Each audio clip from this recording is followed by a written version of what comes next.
Good morning, everyone. Thanks for attending this roundtable. I'm Erwan Brouder. I'm the chairman of the BSSI audit group, cyber safety audit group. So I am Romain Waller. I work for ERCOM. We work on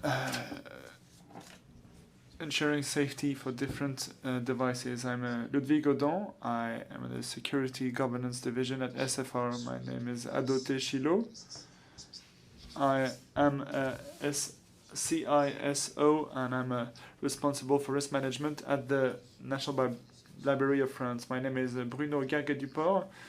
I am responsible for digital safety at the collective authority of the Pays Voironnais. So we are going to talk about ensuring safety for telework. So this is a hot topic in the past years because of the pandemic which has disrupted our corporations and our systems, and this has brought our colleagues, our management to a review of the way they work remotely. So in a number of organizations, it just sped up things. So the idea here was to address these issues with today's speakers and to look at how this pandemic brought about new security issues and what kind of measures had to be taken. So there were a number of impacts, a number of issues, notably among the way you work with one another, and things have changed in the past 18 months. From a cyber standpoint, did we have more attacks? Did we have to modify the way we are working, the way we are controlling things? Bruno, what did modify?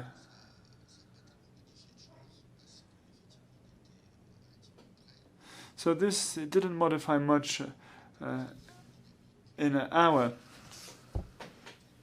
sector because we were already promoting remote work with our agents, and we had a 100% virtual infrastructure, decentralized infrastructure with secured external accesses via gateways and strong authentication measures.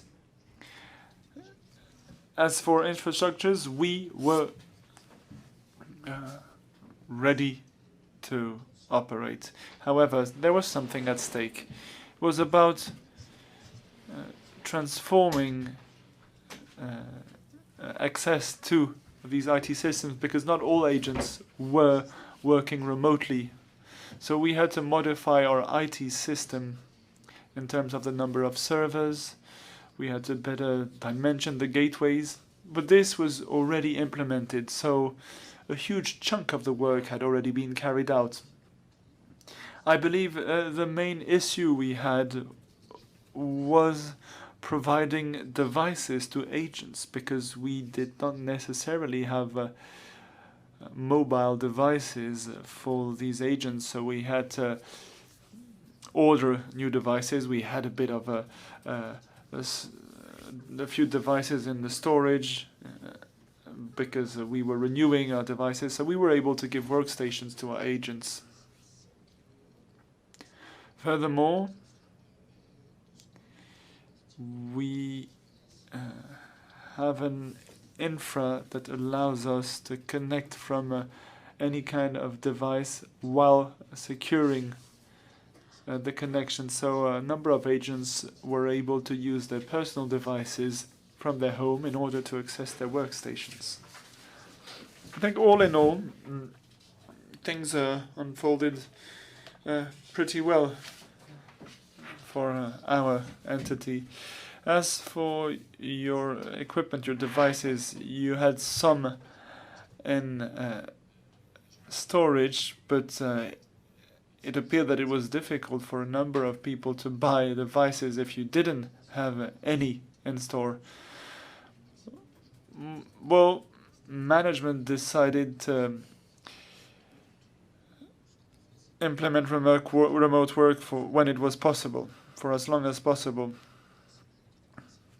So for the agents which did not have personal devices, they were told that they could bring the devices they had in the office back home.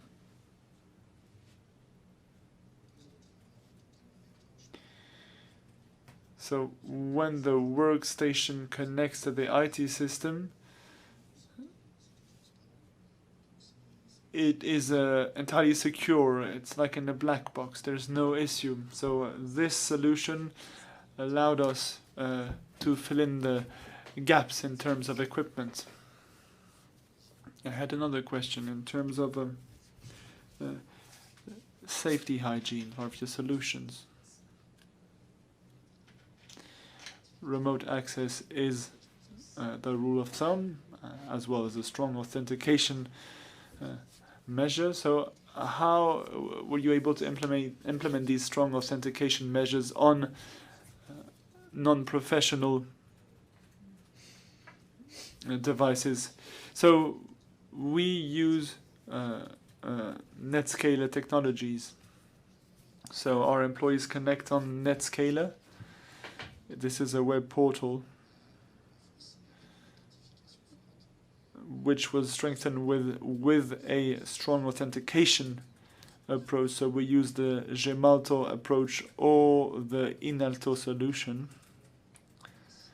And as for mass deployment, we use the Google Authenticator because it was free. There's no issue in terms of license, and we were able to deploy this solution on Netscaler in order to allow our agents to connect. However, it was clearly stated that none could access remotely our IT systems without going through Netscaler and a strong authentication step. Ludwig, tell us a little bit more about how things unfolded in SFR. Well, in SFR we were already working remotely for a number of years. We had very few functions that could not work remotely, so our team was able to deploy 700 workstations in a few days in order to allow everyone to work remotely. So we moved from 20% telework to 100% telework, so we had to increase our capacity.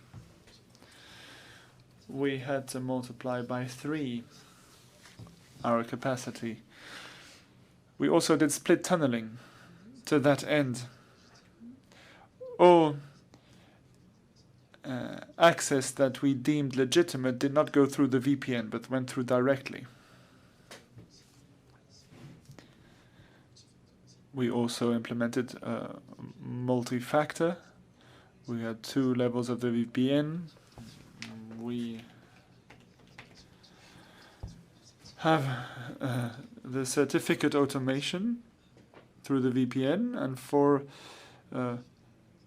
more technical tasks, then we had another level of authentication with tokens. We also had to counter a phishing wave.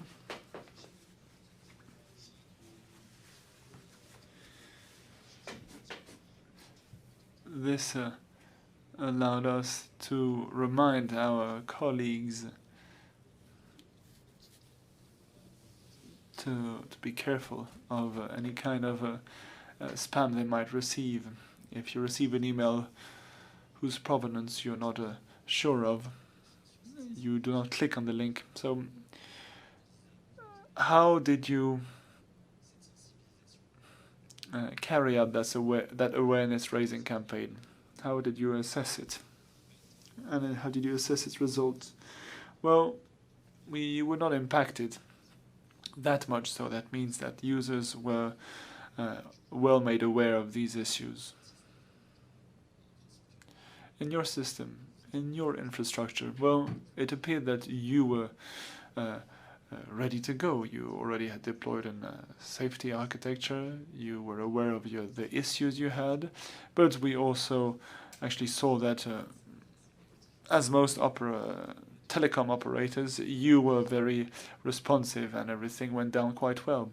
Indeed, yeah, we were responsive and yes, everything went well. So you were also able to deploy these 700 workstations to people who did not have any. So we also already had these workstations ready to be used. They were fit for purpose, so they only had to be given to the people. So the remote colleague can access the same software and tasks from his home. We also ensure total safety with our VPN network, and we make it really airtight. Romain, I believe that at Thales you were already working remotely and that you had anticipated this evolution. Indeed, internally in Thales we were ready. I'd like to address our clients, because we realized that at Thales we were not only doing secure communication but also secure telework. Our clients often manipulate information that is confidential, not secret but confidential. When you're working with confidential issues, you can work remotely. Well, it's not because you can that people did it. Before the lockdown, if you were working on confidential issues, you came to the office. So we equipped a number of entities, and these were mainly high-level officials that wanted to work from home on the weekend. So that was not really the issue, being on the premise or working from home. Because of lockdown, everything changed. The Ministry of Defense had to implement remote working and had to be able to deal with such confidential information. So safety measures were already in place. What they needed to do, what these clients needed to do, was to increase the capacity. We moved to less than 5,000 occasional users, 30,000 frequent users, and connections were multiplied by 40.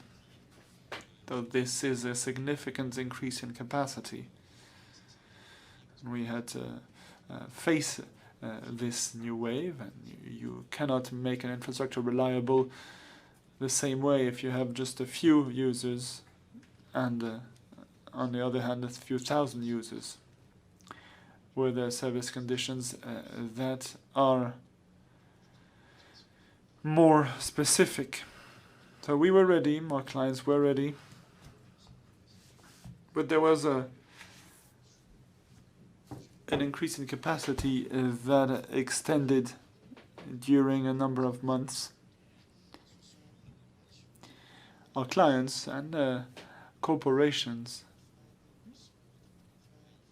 are now ready to move to remote working from one day to another without having to go to the office in the meantime. You also had clients that were already used to dealing with confidential issues, and you were able to manage the security of EDR. I'm not going to go into detail, but the EDR is about having a great safe security perimeter. So you need a solid defenses around the information in order to resist attacks and to not let the information get out that easily. So if the device is a restricted circulation device, it cannot immediately connect to the internet. Everything that comes out of such a device goes through a number of steps in order to ensure that no sensitive information is being leaked. So this means that you need a security perimeter that requires a lot of work. Naturally, we're working with computers that have already been adapted to this. We also have other solutions, such as software solutions, in order to do messaging or audio, video, in order to see who can speak with who is sharing information with whom. We also have end-to-end encryption for some information. Other companies were also introducing other requests because they had employees that were working remotely and therefore were more exposed. Why were they more exposed? Because of COVID, there was an increase in stress, and stress makes you more vulnerable to phishing. If I send you emails that pertain to COVID and that supposedly come from your company, you'll be more prone to click on the links, thereby making your company vulnerable to attacks. Second item, if you're already working on a secure terminal with a good VPN that sends everything through the VPN,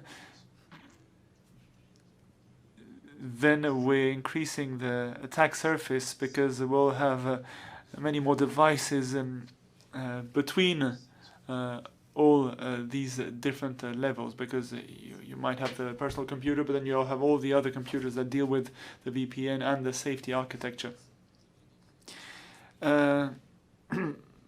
Adoté, can you tell us about how things went at the Bibliothèque Nationale de France, the French National Library?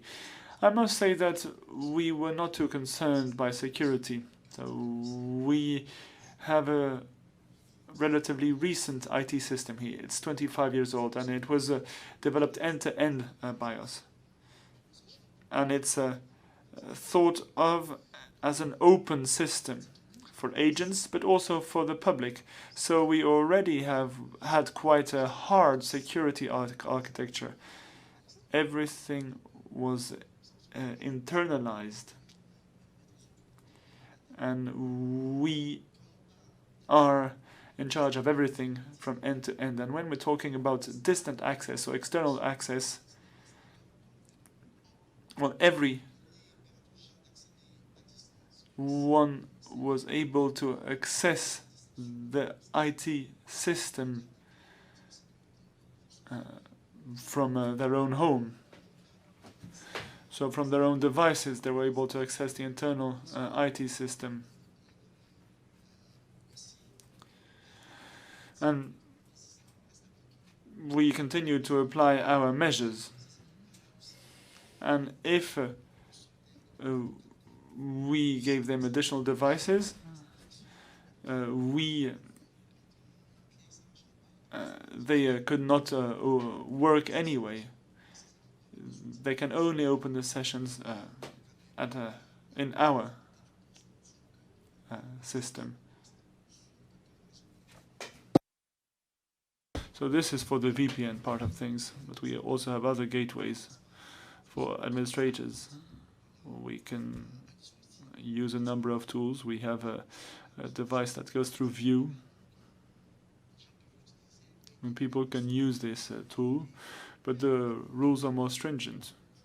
And this was open to our partners and our providers, the suppliers. Some suppliers had to work remotely, and they had to access through their personal devices. So what did we do? Every supplier that came in had to go through a filtering system with 3 steps. Among other things, its IP address.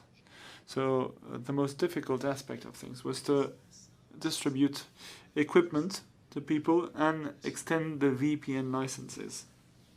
But everything was dimensioned in order to allow every agent of the BNF and its subcontractors to work remotely. So what did we do? Well, we worked with new equipment that agents came to collect, or the BNF delivered this equipment to its agents.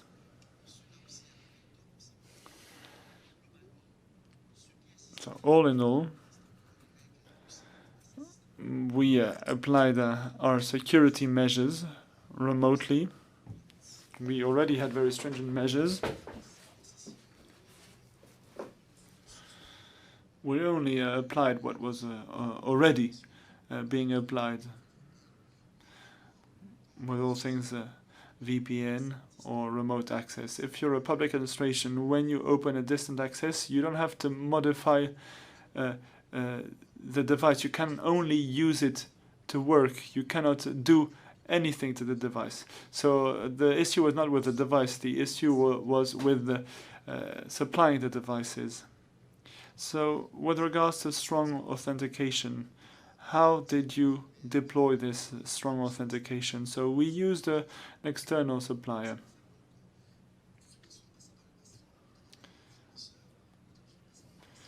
So every supplier had to comply with these new rules. If we have a supplier that operates within our IT systems, we must keep a trace of it, of its passage. So it's just about sending the right message to the right person. Of course, this doesn't exclude a two-factor authentication, because if you use a VPN, you have the gateway, and then you have what's behind the gateway. Then we added something to improve security. So you understood that clearly.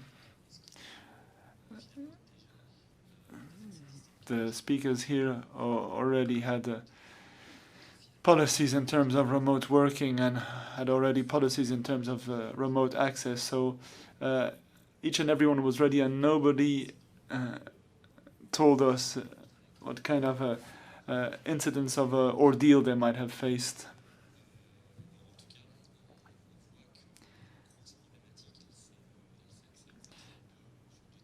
We see that the issue is focused on 2 aspects: the capacity and strong authentication, because we all see today that leaks are commonplace, and if we want to strengthen our IT system, we have to strengthen authentication.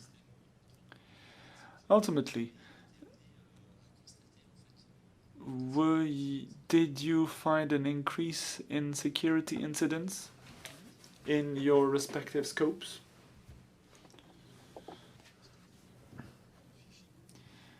SFR, indeed, there was an increase in phishing. As Romain said, well, it was stressed employees are easy targets. We did not necessarily find an increase in the number of attacks. We had attacks, but not more than before.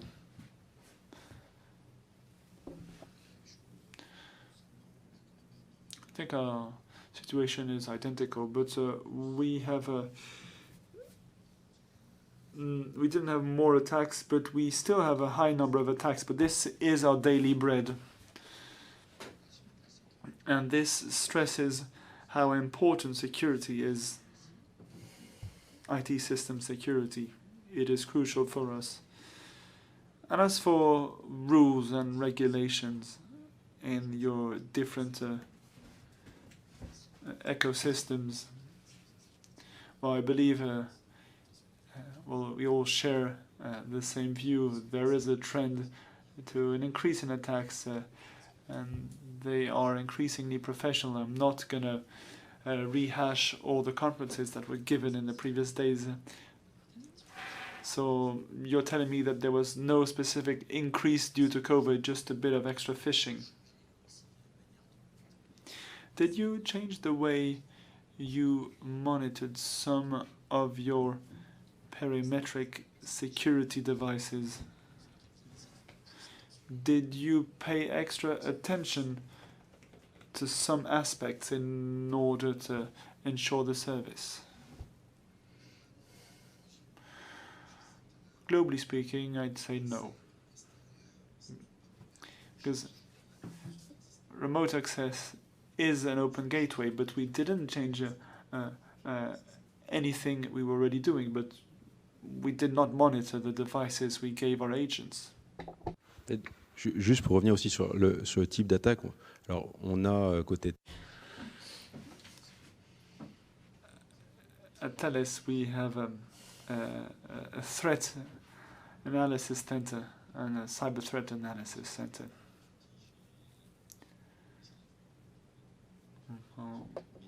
We were working with clients that use their own VPN, and sometimes we had to communicate with other clients who did not have the right tools, so we had to use public softwares, which brought about a number of breaches, and some workstations were compromised if they were not properly secured.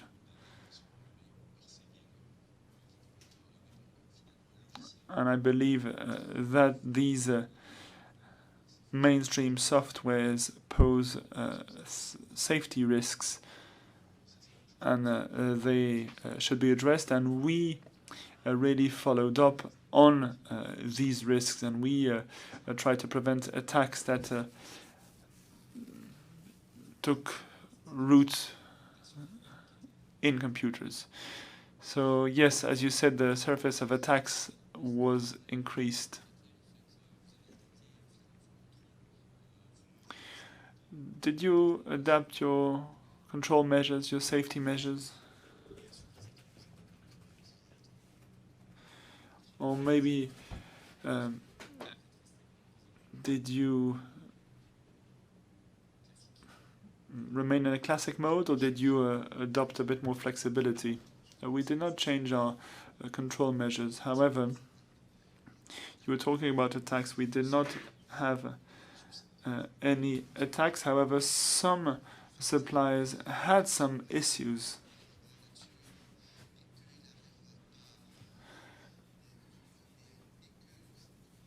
If somebody uses a VPN module that can be compromised and you need to update it, it's not always easy. So we had to rethink the way we update, the way we deploy, because you cannot modify a VPN if you do not have the proper access. And if the workstation is remote, then you cannot do anything. So that's not always easy. But we were able to draw lessons from this situation, and we will think about using other tools. We'll think about how we can update. So maybe we're not attacked, but we can be affected by attacks that targeted others. Indeed, during that time, we had new vulnerabilities on perimetric devices. Companies that deployed MFA were able to protect their IT systems. However, there were a number of leaks. It's not the COVID crisis that has generated new vulnerabilities, and of course you don't patch up. You can't wait to put a patch on a vulnerability. You need to be doing that on a regular basis. When it comes to the workstations, we looked at how that the VPN and the workstation were hermetic, and the antiviruses were updated. You have to bear that in mind, that you will You're having to continually update things like antivirus software. Do you consider that this health crisis, with this massive deployment of telework, has been an opportunity to raise the awareness of users? Do you feel that they're more aware of this, all of this? Well, I was listening to a webcast 1 or 2 weeks into the lockdown, and there were small companies were asking themselves what a VPN was. So now everybody is aware that if you can't control a workstation and your link to your place of work isn't secured, it's going to be problematic. So we had a health crisis, but also a cyber crisis as well. There's enough attacks to call it a crisis, and people who weren't very much interested in the subject became aware of the threat. Now, among your users, have you noticed an increase in the amount of questions put to you? Well, we offer solutions to smaller companies. We're not alone in doing that, so that they can test swiftly. And we were able to notice that people adopted our secure connections solutions, and so it's become a habit for certain companies to choose more secure products from the off. And we've also seen the power of lobbies in terms of communication solutions. When a solution came out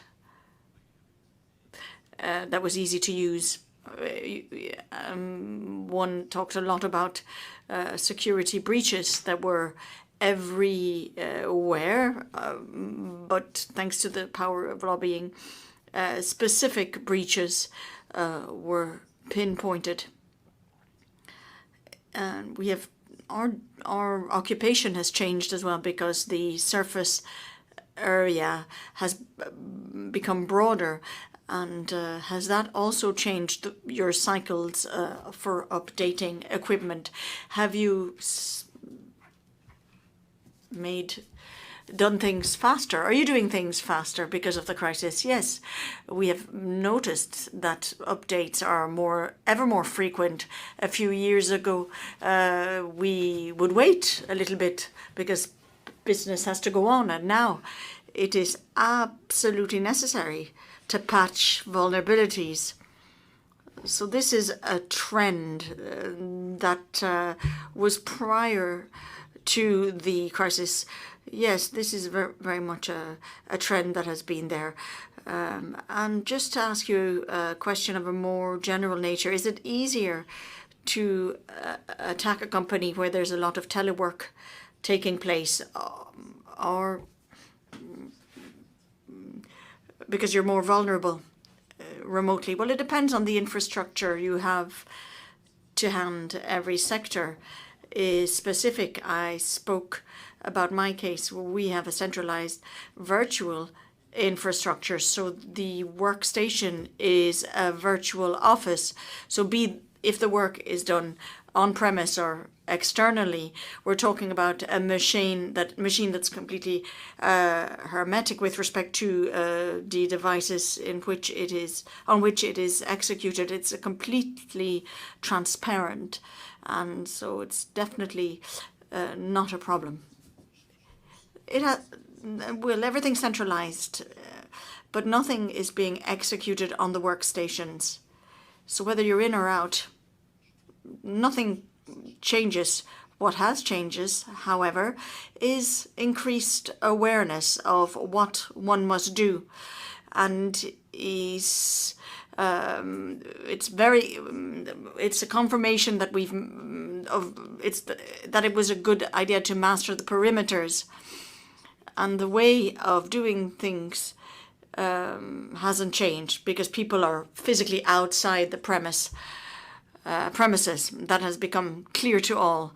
But we have noticed, says the moderator, that some people that aren't very good at all things computers adding strong authentications, etc., isn't an easy task. It's not easy for them to change their habits.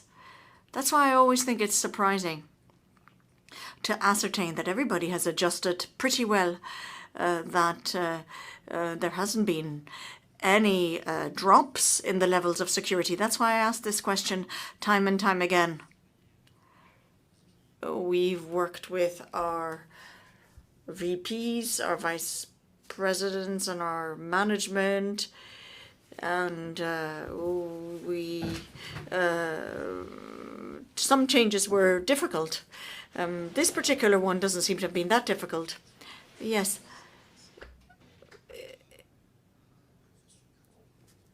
It really depends on the job you're doing in the company.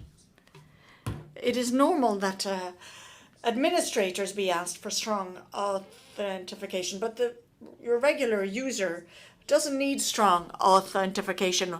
What difference does it make if they're inside or at home? We have telework that's regulated, because we look at in what company what task can be done as telework. There's only teleworking for the task that can be done through telework. Well, the user experience is a crucial point in security. The more you layer on security, you've got post-its here, there, and everywhere with scribbled down passwords. Security is security. I'm going to repeat what I said earlier on. A good level of security is not necessarily an obstacle to the users when it's all just about asking them to do an additional authentication when they're not on the company network. And then we really have to ask that of your regular agents, and it wasn't a difficult task. You see how they use their smartphones so easily to go and find something on your smartphone and enter in a PIN code. Those are things that are very easy, and they are no longer a break to a worthwhile level of security. And the crisis has been the opportunity to raise the awareness of these people, to have this double code, this strong authentication. Yes, and we have received no negative feedback on the matter. It went very well, and it was accepted by the agents. And of course, don't do things that aren't necessary. When our workers are with their laptops on our website and then they open up their laptops at home, they have the same thing, because we have a VPN that's opened up with a certificate. So they've no additional steps to take. But if they want to look at their email on another device that's not the company device, but they want to go and look at their emails, then they have to do an extra thing. So you don't change the method for authentication of the user, because I'm thinking of, so you have the same way of authentication. It's not like internet banking, because different banks have different ways of authentifying. Sometimes it's with an email, sometimes it's with an SMS. So this crisis has been an opportunity for users to be exposed to this strong authentication, strong and single form of authentication. I had another question.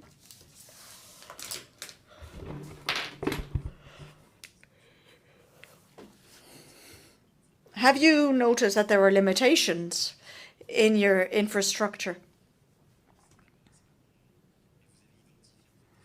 have you identified weaknesses where you have said, this will have to be changed?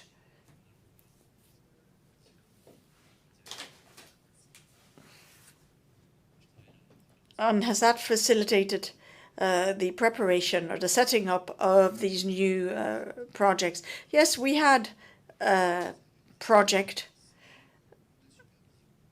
We have a project on surveillance because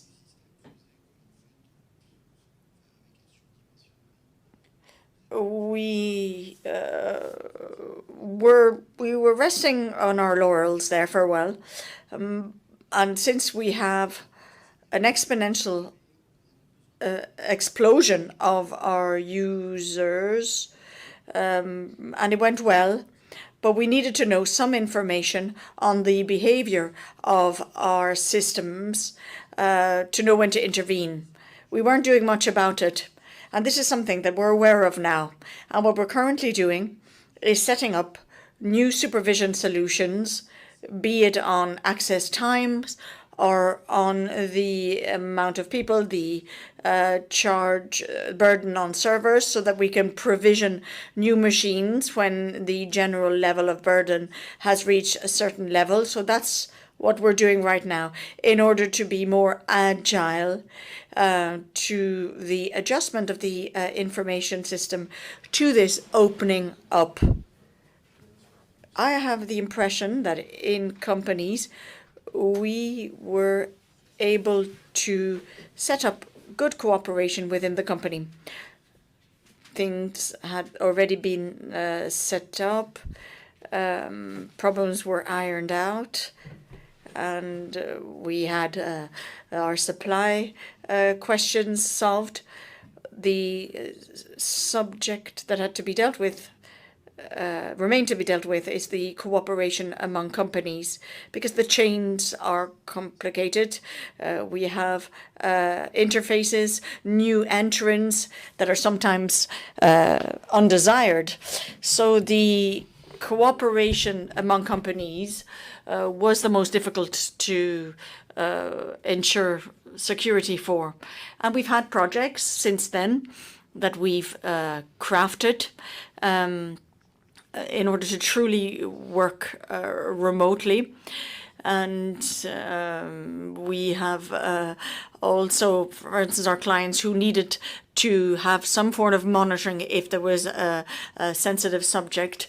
And now the return and this desire to return to normal, to work normally again, even though the level of security is higher. So we have projects now to enable cooperation among different entities with the same level of security as if we were to be on site.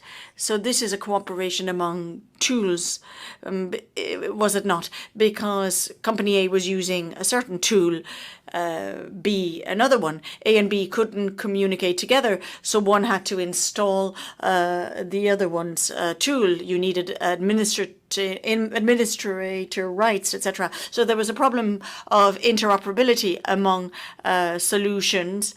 You might have you interoperate, or else you have something a little lighter where you can communicate more generally and have another solution for a more substantive debate.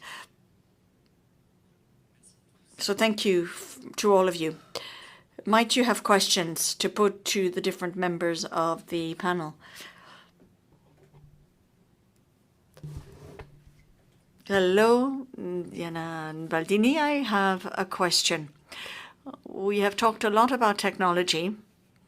Nevertheless, we haven't talked about a charter devoted to the users during this period.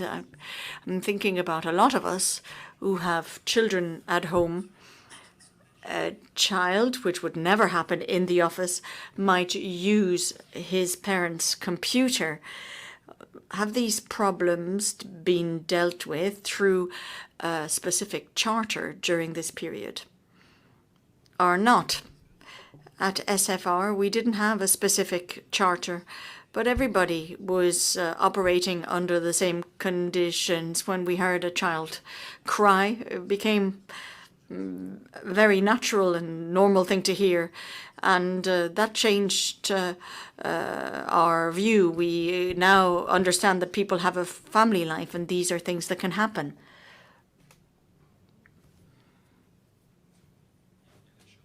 Well, there's a charter and the provision of closed workstations that we've done. Children aren't going to do a whole lot on them. It's much more difficult to guarantee security on personal material.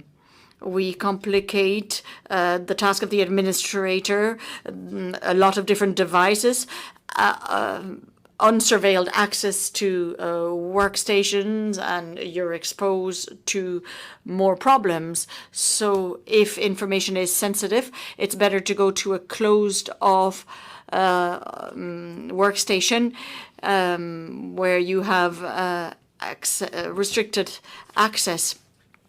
And you're not going to be able to go onto other websites. Well, let's put things into perspective. A child mucking about on the computer of his parents is not going to threaten Thales or SFR, but when it comes to reputation, well, on an unprotected workstation, they might click on a link that they shouldn't be clicking on or go on a site. And we have already raised the awareness of our teams. You had to close your screen or close down your session. That was the advice given. Well, before the pandemic, telework was around. There were telework charters. Now we talked about remote work. We were talking about remote work during the pandemic. The charter existed prior to the pandemic. And what has changed, and we're not in a technical area now, users have asked for more working hours, more working slots. They used to be closed at 8 p.m. Users are asking for more access to their work, extended working hours and extended access. That's what has changed. Do you have any other questions?